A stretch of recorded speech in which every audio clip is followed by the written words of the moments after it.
Hello friends. मैं तरुण गर्ग इस video में आपका स्वागत करता हूं। Friends, in this video we will discuss about how to revoke how to revoke the suspension of GST registration and drop the proceedings for the suspension of GST registration.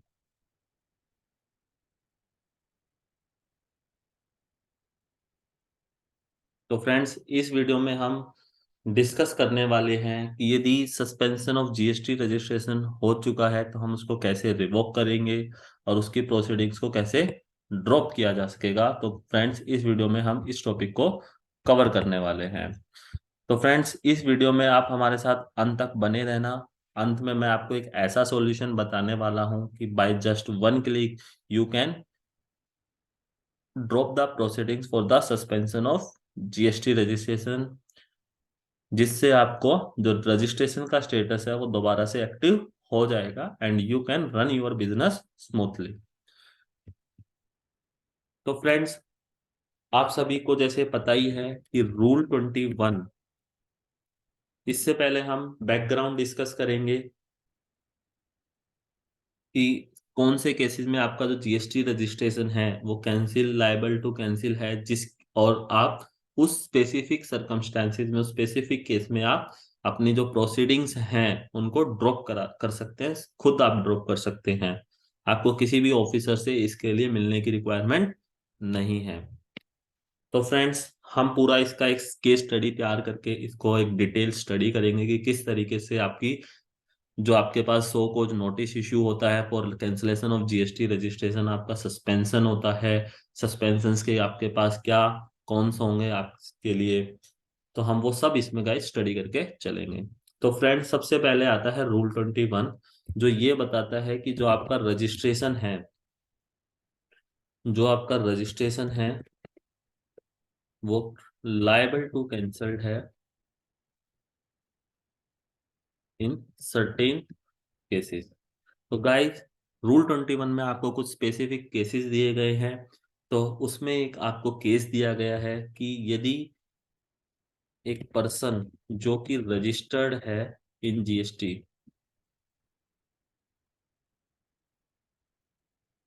Has not filed his GST return. Which return? GSTR 3B।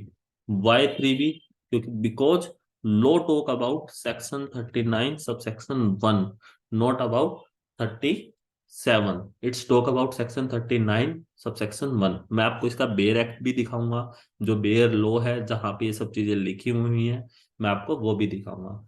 तो friends, आपका जो registration है वो liable to be cancelled है in certain cases. तो there are the number of cases जहां पे आपका रजिस्ट्रेशन कैंसिल किया जा सकता है ऑफिसर के द्वारा। तो उसमें एक स्पेसिफिक केस दिया हुआ है, यदि एक पर्सन रजिस्टर्ड है जीएसटी के अंदर और उसने अपनी रिटर्न्स फाइल नहीं करी है, कौन सी रिटर्न? 3B फाइल नहीं करी है। For which period? For an continuous, यहाँ पे फ्रेंड्स वर्ड लिखा है कंटिन्यूस पीरियड ऑफ 6 मंथ।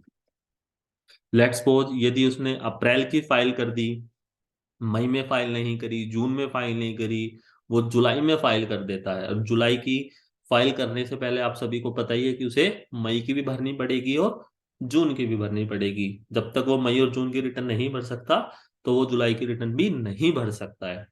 तो यहाँ पे इसका एक नॉन कंप्लायंस हो गया, मई और जून की नहीं भरी उसने। लेट्स सपोज अब उसने जुलाई की भर दी, तो जुलाई की भरने से पहले उसे मई जून भी भरना पड़ा। अब लेट्स सपोज उसने अगस्त और सितंबर की नहीं भरी, अब वो जाके अक्टूबर में भरने वाला है। तो गाइस, इसको हम ये नॉन कंप्लायंस जरूर है, लेकिन his GST registration is not liable to be cancelled because he is filing his return but at a but after a due time period. Let's suppose आपकी जीएसटी की 3B की filing की due date 20 तारीख है next month की, या 22 24, क्योंकि 3 dates होती है तो इसलिए मैं 20 तारीख मान के चल रहा हूँ कि आपकी 20 तारीख की डेट है। और यदि आपकी रिटर्न्स 20 तारीख को फाइल ना करके वो एक महीने बाद फाइल हुई है, just here is a difference कि here is a non compliance, but it doesn't mean that your registration is liable to be cancelled because he filed his registration after the due date. But yes, if he has not filed his return for a continuous period of 6 months, his GST registration is liable to be cancelled. तो friends, in specific circumstances में कभी भी आपका registration liable to cancel हो जाता है, तो it's a principle of natural justice and as per the government CGST rules और द सीजीएसटी एक्ट के हिसाब से, according to CGST act and the rules made thereunder, a show cause notice will be issued. Friends, SCN stand for show cause notice. मैं लिख भी देता हूं side में for your convenience. Show cause notice, जिसको short में हम लोग SCN भी बोल सकते हैं. इस सो कॉज नोटिस इश्यू किया दिया जाता है जिसके द्वारा आपको अपॉर्चुनिटी ऑफ बीइंग हर्ड दी जाती है कि why your GST registration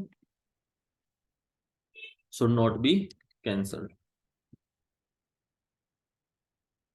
friends, जब भी आपको कोई भी सो कॉज नोटिस इशू किया जाता है तो उसमें ग्राउंड्स भी लिखा जाता है कि आपको सो कॉज नोटिस इशू क्या क्यों किया गया है. तो गाइज, यदि आपको जीएसटी कैंसिलेशन के लिए नोटिस मिला है, रजिस्ट्रेशन कैंसिलेशन के लिए, तो आपको नोटिस में लिखा भी जाएगा कि on which ground they are cancelling your GST registration. तो फ्रेंड्स, लेट्स सपोज उन्होंने आपको ग्राउंड दिया है कि you have not filed your GST returns for the continuous period of 6 months. तो फ्रेंड्स, ये आपका सो कॉज नोटिस में लिख के आएगा ही आएगा, डेफिनेटली आएगा, और आपको अपॉर्चुनिटी ऑफ बीइंग हर्ड दी जाएगी. जैसे ही आपके पास ये नोटिस आएगा तो इमीडिएट इफेक्ट से आपका जो जीएसटी का रजिस्ट्रेशन स्टेटस होगा, जो आपका जीएसटी रजिस्ट्रेशन स्टेटस होगा फ्रेंड्स, वो क्या हो जाएगा? सस्पेंडेड हो जाएगा. इमीडिएट इफेक्ट से आपका ये, इसके क्या डिसएडवांटेजेस होंगे? यदि हम इसके डिसएडवांटेजेस देखें तो फ्रेंड्स, इसके डिसएडवांटेजेस भी लॉ में दिए हुए हैं, वो भी हम एक बार स्टडी कर लेते हैं.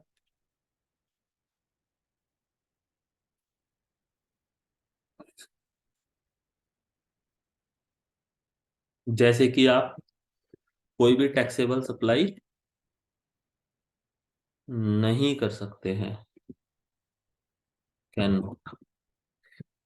यदि कोई आपने रिफंड अप्लाई किया है तो वो भी रिफंड अमाउंट स्टॉप हो जाएगा आपका, वो भी होल्ड हो जाएगा.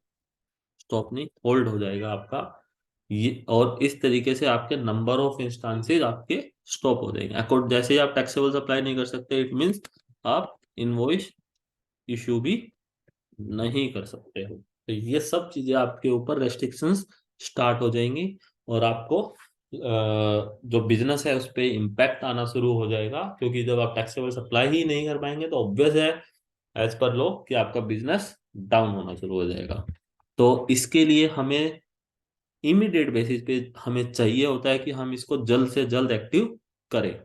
तो फ्रेंड्स, इसी का मैं आपको सॉल्यूशन बताने वाला हूं कि किस तरीके से आपके इस केस में जीएसटी का जो रजिस्ट्रेशन स्टेटस है वो एक्टिव किया जाएगा. तो अब हम इसको पे देख लेते हैं कि किस तरीके से जीएसटी का रजिस्ट्रेशन एक्टिव किया जा सकता है.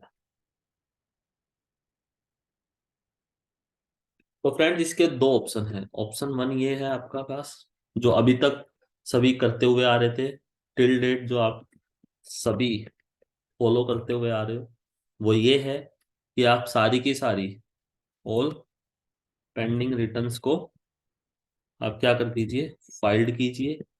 इसके बाद आप, ये आपका स्टेप वन हो गया. यदि मैं बोलूँ ये आपका स्टेप वन हो गया, उसके बाद आप रिप्लाई कीजिए जो आपको सो कॉज नोटिस हुआ, इशू हुआ है, जो आपको सो कॉज नोटिस इशू किया है.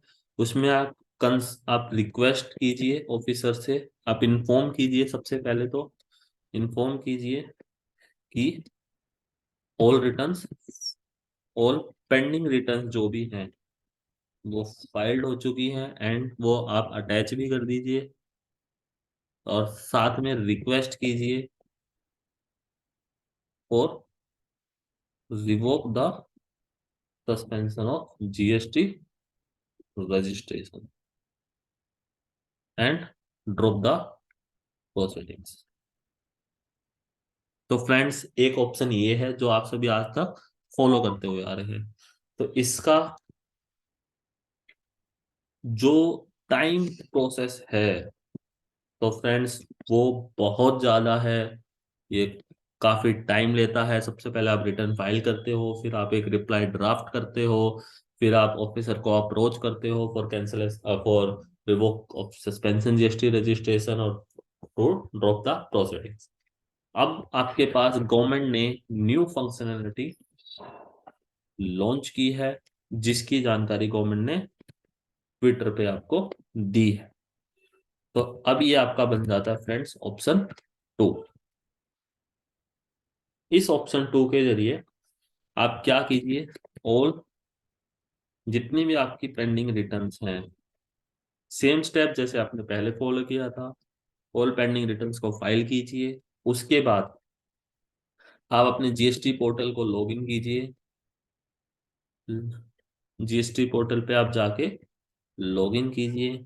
उसके बाद आप सर्विसेज के सेक्शन में जाइए। सर्विसेज में जाने के बाद आप यूजर सर्विसेज के टैब पर क्लिक कीजिए। यूजर सर्विसेज पे जाने के बाद आप वहां पे आपको एक मेन्यू दिखेगा, व्यू नोटिस एंड ऑर्डर्स। आपको जस्ट उस पे क्लिक करना है, एंड जैसे ही आप क्लिक करोगे तो आपके सामने ये वाली जो विंडो है वो आपके सामने आ जाएगी। जैसे ही आप करोगे तो आपके सामने एक ये मैसेज आएगा, इनिशिएट ड्रॉप प्रोसीडिंग्स। आपको पॉपअप होते हुए दिखाई देगा। आपके पास मैसेज आएगा, इनिशिएट ड्रॉप प्रोसीडिंग्स।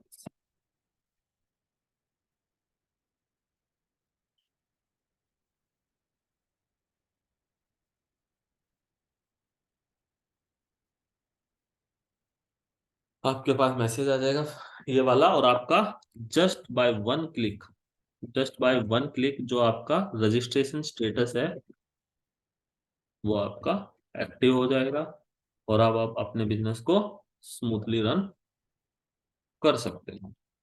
तो फ्रेंड्स ये जो फंक्शनलिटी है आपको केवल तभी दिखाई देगी जब आपका रजिस्टर, आपने सारी की सारी रिटर्न फाइल कर दी हैं। जब तक आप रिटर्न फाइल नहीं करोगे तो आपको ये फंक्शनलिटी नहीं दिखेगी। तो गाइस इसमें सबसे ज्यादा इंपॉर्टेंट पॉइंट जो आपको याद रखना है वो क्या है, ये जो फंक्शनलिटी होगी आपको तभी अपीयर्स होगी, आफ्टर दिस फंक्शनलिटी अपीयर्स होगी only and only after filing of all pending returns. यदि आपने सारी रिटर्न फाइल नहीं की है तो आपको ये फंक्शनलिटी आपको दिखाई नहीं देगी। ये केवल तभी एक्टिव होगी जब आपने सारी रिटर्न्स को फाइल कर देते हो। तो फ्रेंड्स हम जल्दी से एक बार लो भी देख लेते हैं जितना मैंने आपको बताया है, और जो गवर्नमेंट ने ट्वीट किया है, मैं जो उसमें स्क्रीन शेयर की है मैं आपको वो भी दिखा देता हूँ। सबसे पहले फ्रेंड्स हम आपका रूल्स की तरफ बढ़ते हैं। जो मैंने आपको बताया था कि जीएसटीआर 3B पे ही आपका कैंसिलेशन बनेगा। तो फ्रेंड्स आपका यहाँ लिखा हुआ है, आप देखेंगे रूल 21 है, जो ये बोलता है कि the registration granted to a person is liable to be cancelled if the said person being a registered person. एक रजिस्टर्ड पर्सन का, एक रजिस्टर्ड पर्सन का जो रजिस्ट्रेशन है वो लायबल टू बी कैंसल्ड है इन सर्टेन केसेस। कौन सा केस बनेगा, यदि उसने सेक्शन 39(1) में रिटर्न यदि फाइल नहीं की है, कितने पीरियड के लिए, for a continuous period of 6 month के लिए उसने रिटर्न फाइल नहीं की है, तो उसका registration liable to be cancelled है। तो फ्रेंड्स जो ये आपका सब सेक्शन 1 है सेक्शन 39 का, ये आपका जीएसटी एक्ट 3B से डील करता है फॉर मंथली टैक्स पेयर्स के लिए और क्वार्टरली टैक्स पेयर्स के लिए। और जिसने कंपोजिशन टैक्स पेयर में ऑप्ट कर रखा है उनको गाइस CMP 08 फाइल करने की रिक्वायरमेंट्स होती हैं। और वो भी अपनी CMP होल्डर्स भी आपका जो होते हैं वो ईयर में एक बार रिटर्न भरते हैं। तो यहाँ पे जो रिटर्न्स की बात हो रही है for a continuous period of tax month, ये आपकी 3B के लिए बात की जा रही है। तो फ्रेंड्स ये था हमारा लॉ की जो सस्पेंशन ऑफ जीएसटी रजिस्ट्रेशन के बारे में बात करता है। फ्रेंड्स आपका कभी भी कैंसिलेशन ऑफ जीएसटी रजिस्ट्रेशन के लिए नोटिस आएगा तो इट्स गारंटेड कि आपका रजिस्ट्रेशन का जो स्टेटस है वो इमीडिएट सस्पेंशन के लिए चला जाएगा। अब ये हमें गवर्नमेंट ने जानकारी दी है ट्वीट करके, हम इसको भी एक बार गो थ्रू कर लेते हैं। फ्रेंड्स यहाँ होप आपको ये स्क्रीन दिखाई दे रही होगी, इसमें लिखा है this functionality is for the taxpayers who file their pending returns after the receipt of so cause notice। तो ये फंक्शनलिटी के बारे में बताया जा रहा है कि ये जो फंक्शनलिटी आपको केवल तभी दिखाई देगी जब आपने सारी पेंडिंग रिटर्न्स को फाइल कर दिया है। और पेंडिंग रिटर्न्स कब? After so cause notice. It's obvious कि यदि आपको कोई सो कॉज नोटिस नहीं आया है तो आपका रजिस्ट्रेशन भी सस्पेंडेड नहीं होगा। तो friends but it's a very rare chances कि आपके नोटिस ना आए, क्योंकि बिकॉज सिस्टम ये ऑटो प्रोसेस कर देता है आपका नोटिस के लिए कि जैसे ही आप 6 मंथ की रिटर्न फाइल नहीं करोगे तो after a specified time period आपके पास एक नोटिस इश्यू हो जाएगा, सिस्टम जनरेटेड ही कि you are liable to be, your registration is liable to be cancelled. अभी तक के लिए जो आप होता था, सेकंड जो आप ये देख रहे हो सेल, इसमें यही लिखा गया है जो आप अभी तक प्रोसेस फॉलो कर रहे हो, जो मैंने आपको बताया यहाँ पे, जो अब मैंने आपको ऑप्शन 1 में लिखा है कि अभी तक हम लोग क्या स्टेप फॉलो करते हैं for revocation of GST returns, कि हमने सारी रिटर्न्स फाइल करनी होती है। Then we have to approach to GST officer and request him to drop the proceeding and revoke the suspension of GST registration. Now, you are not required to approach to any GST officer.